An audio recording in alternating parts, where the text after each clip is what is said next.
I'm probably the biggest GTA fan on this side of the planet. I'm willing to die on that hill. I have played that game for decades now. Probably when some of the people around me, we have a studio over here, when these guys were in nappies, I was playing GTA Vice City. And essentially ever since GTA 5 came out, I still remember the day it came out. I was in my English class in O-levels and I had heard that, oh shit, GTA 5 has just dropped and it's one of the craziest games. I still remember half my school was like at home, probably playing the game.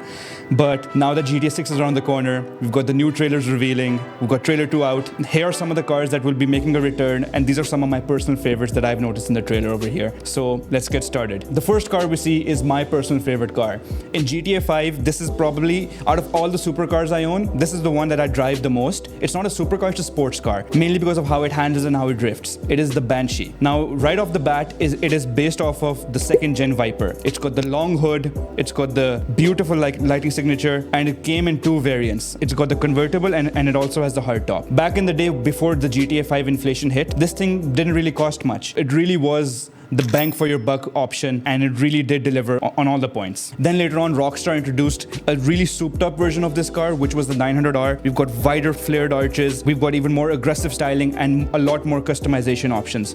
But to me, the fact that this thing still remains timeless even after like decades of car design is really something, because I think this car made its first appearance in GTA 3 and it has been a part of the gaming franchise ever since. So as you can see, the first thing that you notice right off the bat for this specific car is just how low and aggressive and wide it is. Some people like to compare the Banshee to the RX-7. I wouldn't blame them. I also thought it had some styling cues from that specific car, but it just screams second gen Viper. Even from the back lighting signature towards the side, and especially the flared fenders, it just makes it seem really, really nice. So overall, there's a reason this car was my personal favorite. It handled great, it looked great, and it wasn't that expensive. So yeah, that's great. Moving on, the second car that I noticed, although it wasn't there for a long time in the trailer, but I caught it by the taillights. It is the Cocket in the GTA world, but I like to call it the C7 Corvette.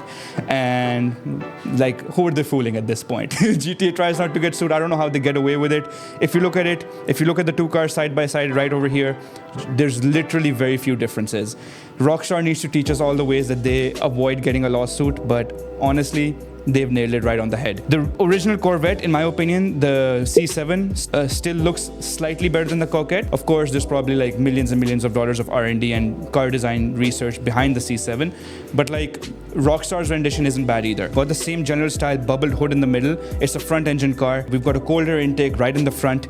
The lights, in my opinion, could have been slightly better. The original C7's lights were, they looked classier, they look more mean, and they look more, honestly, sexier. The more we move towards the side profile, I feel like that the GTA 5 rendition or the GTA 6 rendition, whichever one you'd like to call it, is a little bit more flat. And if you compare to the original Corvette, it had a few more curves and it had a few more shoulder lines to really give it character. So I feel like this is where Rockstar could have improved, but overall, it's a very nice rendition. Now, they also released a Cocket Classic or a Corvette Classic, which is a C3 Corvette, and again, it looks really, really nice as well. But the original version, the C3, is just a little bit better because it has those front bubbled arches, which really make it look really unique, and as opposed to the GTA one, which is a little bit more flat in the front. Then, what I do not like about the GTA rendition is how abrupt and how steep the pillar lines are of this specific car. If only they had dropped the pillar lines, given them a bit more slant, it would have made the car look sexier, sleeker, and a bit more aerodynamic, just like the original C3 that they probably took inspiration from. But when we move towards the backside, I feel like that the C3 is lacking. It just looks ugly. In my opinion, it did not stand the test of time. But the Cocket over here, I love how they've carried that roofline over towards the back, and the way they've sloped it, money. It is insane. And I also love the lighting signature at the back. It's got the 3 different lights over here that really, really do make this car stand the test of time. And this car is probably as old as the game itself as well. So when I say it's timeless design, I really do mean it. That is that.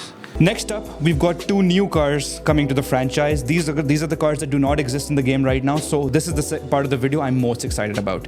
I only have two pictures to show you these specific cars, the two of the clearest ones that I could find, and my opinion of what these cars could be. So we've got a Benefactor sedan over here, which is in a burnt orange color. Looks very nice. It's a bit riced out, but we can see that there's a lot of customization options over here. We've got a ratchet ass girl hanging out the window. Not really a good look, but we're looking at the car itself right now. So right off the bat, to most it looks like an E-Class sedan. I've showed this to a lot of my friends, but to me personally, I think it's a 205 C63. The V8 bi-turbo, honestly, one of my personal C63 variants right after the 204, obviously.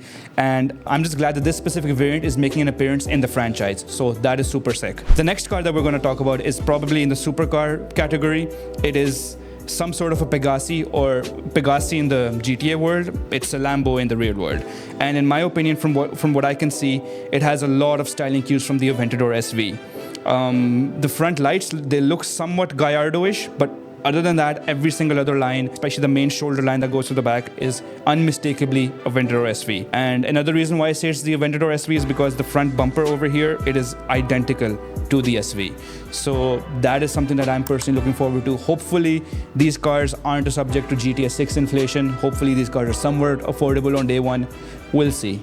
And last but not least, another car that I spotted was this Pfister Growler, or in real world terms, it's a Porsche. The 718 Cayman. This is the one car that I'm genuinely shocked how Rockstar got away with not getting a lawsuit.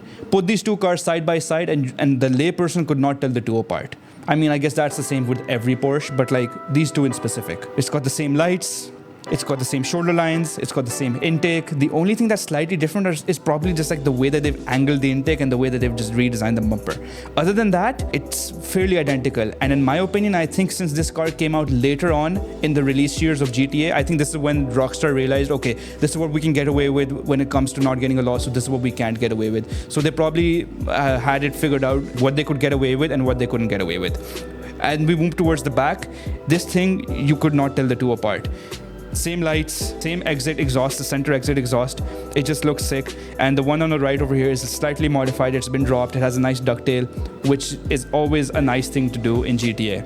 And overall, I'm just glad that the Pfister company is going to be bringing back this car in the video game, and I'm sure there's going to be a ton more cars in the franchise and a ton new ones that I'm sure that we will not even see coming. But hopefully, if you guys like these breakdown videos of what sort of cars are coming and the various design elements that probably inspired these vehicles, I would love to make them. Let me know in the comments down below. But until then, I'll see you guys later. Peace, adios, goodbye.